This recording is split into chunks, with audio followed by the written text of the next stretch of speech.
19 তারিখে রাত্রে আমি গুলিবিদ্ধ হই। গুলিবিদ্ধ যখন হই আমাকে পথচারীরা এনে হসপিটালে ভর্তি করায়। হসপিটাল থেকে আমাকে প্রাথমিক চিকিৎসা দেওয়া হয়। প্রাথমিক চিকিৎসা দেওয়ার পর আমাকে বাড়িতে রিলিজ করে দেওয়া হয়। আমি ডাক্তারকে জিজ্ঞেস করলাম, আমার তো এখন চিকিৎসার প্রয়োজন, কিন্তু আমাকে কেন রিলিজ করে দেওয়া হয়েছে? ডাক্তার বলতেছে, আসলে এগুলো তো আমরা সবার সাথে শেয়ার করি না।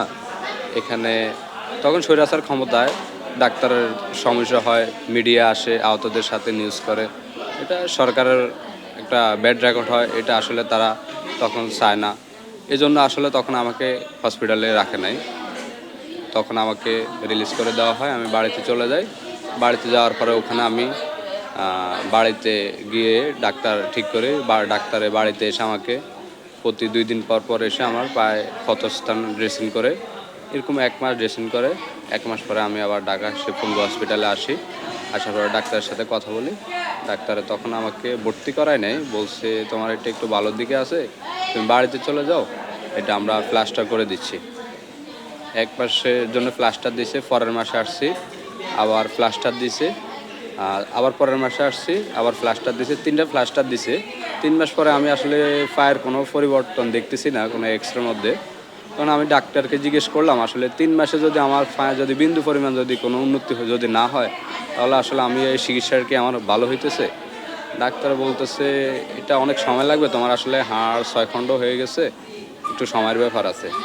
আমি বলতেছি, আমাকে ভর্তি করান, আমি আসলে বাড়ি থেকে আসা যাওয়ার মধ্যে চিকিৎসা নিতে পারতেছি না। হসপিটালে তো আসলে চিকিৎসাগুলো সরকারে ফ্রি দিতেছে, ঘোষণা দিছে, আমাদের অন্তর্বর্তীকালীন সরকারে ঘোষণা দিছে, ওটার থেকে আমি আসলে বঞ্চিত হইতেছি। বলতেছে হসপিটালে সিট খালি নেই, আসলে অনেক রুগী, তো তোমার এটা যেহেতু একটু ভালোর দিকে আছে, তুমি বাড়ি থেকে ট্রিটমেন্টটা নাও। আমাকে যে কোনো কারণে আমাকে ভর্তি করানো হয় নাই। আমি অনেক চেষ্টা করছি, অনেকের সাথে শেয়ার করছি, অনেক ডাক্তারের সাথে কথা বলছি, আমাকে তখন ভর্তি করায় নাই।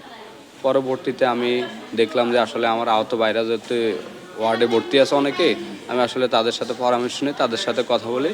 এখানে আমার আহত ভাই একজন আছে, দুলাল ভাই, ওনার সাথে কথা বলি, ভাই আমি তো আসা যাওয়াতে অনেক সমস্যা ফিল করতেছি, আসলে ভাঙা পাও নিয়ে ফুল পা রান পর্যন্ত প্লাস্টার, আমি আসলে বাসে করে আসা যাওয়া করতে পারি না, অ্যাম্বুলেন্সে করে আসা যাওয়া লাগে, এই ক্ষেত্রে আমার অনেক টাকা প্রয়োজন হয়। আর আমি যেহেতু এখন কর্মস্থানে যেতে পারতেছি না, আমার ইনকাম নাই, এই টাকাগুলো সংগ্রহ করতে আমাকে খুব কষ্ট করা লাগতেছে।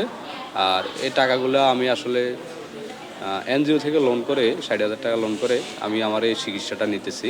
কিন্তু এখন এনজিও থেকে লোন নিছি, এক সপ্তাহ পরে আবার এনজিওর লোকে টাকার জন্য আমার কাছে আসে। ওইদিকে এনজিও চালানো লাগতেছে, এদিকে আমার ট্রিটমেন্ট চালানো লাগতেছে, আমি খুবই খারাপ অবস্থায় আছি। এখন এই ব্যাপারে আপনারা একটু দেখেন তো, আমাকে ভর্তি করাইতে পারেন কিনা। দুলাল ভাই পরে বলছে, আচ্ছা তুমি বসো, তুমি যেহেতু আমাদের সাথে শেয়ার করছো, আমি তোমার ব্যাপারটা দেখতেছি। পরে হসপিটাল ডাইরেক্টরকে কল দিছে, বলছে আমার আহত ভাই এভাবে এভাবে বাড়ি থেকে ট্রিটমেন্ট নিচ্ছে, এনজিও থেকে লোন করে ট্রিটমেন্ট নিচ্ছে, আপনারা কেন ভর্তি করাচ্ছেন না? ডাইরেক্টর স্যাররা এসে আসলে আমার অবস্থা বুঝে, পরিস্থিতি বুঝে, অনেক আহত ভাইদের রিকোয়েস্টে আমাকে এখানে ভর্তি করাইছে। ভর্তি করানোর আপনার 26শে অক্টোবর আমাকে ভর্তি করানো হয়েছে। ভর্তি করানোর পরে আমি ট্রিটমেন্ট নিতেছি। ডাক্তারে আমাকে বলতেছে, তোমার এটা দেখি কি করা যায়। রাশিয়ান থেকে, ইংল্যান্ড থেকে ডাক্তারের টিম আসছে। আসার পরে আমার পা দেখছে, কন্ডিশন দেখে বলতেছে যে 3 মাসে প্লাস্টার করার কারণে আমার আসলে পায়ের যে মাংসটা এগুলো একদম শুকায় হাড়ের সাথে বেজে গেছে। এখন বলতেছে ওর তো প্লাস্টারে এটা খুব একটা ভালো হবে না, পা হয়তো জোড়া নিবে কিন্তু বাঁকা হয়ে যাবে। আপনি সবচেয়ে ভালো সলিউশন যেটা, ওকে একটা অপারেশন দিয়ে যান, ওই অপারেশনে ওর পা আশা করি খুব তাড়াতাড়ি ও সুস্থ হবে। এটা রাশিয়ান ডাক্তারে এটা বলে গেছিলো। পরে যাওয়ার পরে এটা রাশিয়ান ডাক্তারে যে ডিসিশন দিয়েছে, ওই ডিসিশন অনুযায়ী আমাকে অপারেশন করা হয়েছে। অপারেশন এখন প্রায় 1 মাস 15 দিন হয়েছে অপারেশন। এখন মোটামুটি আমি খুব ভালো অবস্থায় আছি, ভালো চিকিৎসা পাইতেছি। কিন্তু একটা বিষয় কি, মানে আমি যখন বাড়িতে ছিলাম তখন আসলে আমাকে এনজিও থেকে লোন করে ট্রিটমেন্ট নেওয়া লাগছে। ওই কারণে আমি খুবই ঋণগ্রস্ত হয়ে পড়ি।